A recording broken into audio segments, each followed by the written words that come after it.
চিন্তা করতে পারবেন এদেশের মানুষ কি দাবি নিয়ে রাস্তায় আসছে। বিশ্বাস করুন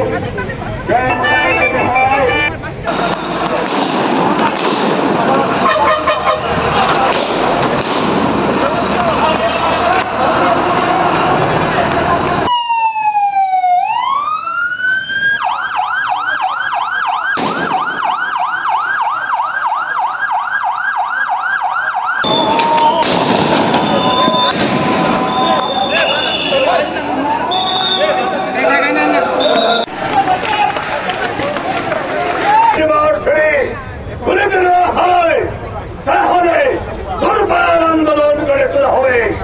এবারের সংগ্রাম স্বৈরাচার পতনের সংগ্রাম, এবারের সংগ্রাম ন্যায় বিচার প্রতিষ্ঠার সংগ্রাম, এবারের সংগ্রাম অন্যায়ের বিরুদ্ধে গণতন্ত্র পুনরুদ্ধারের সংগ্রাম।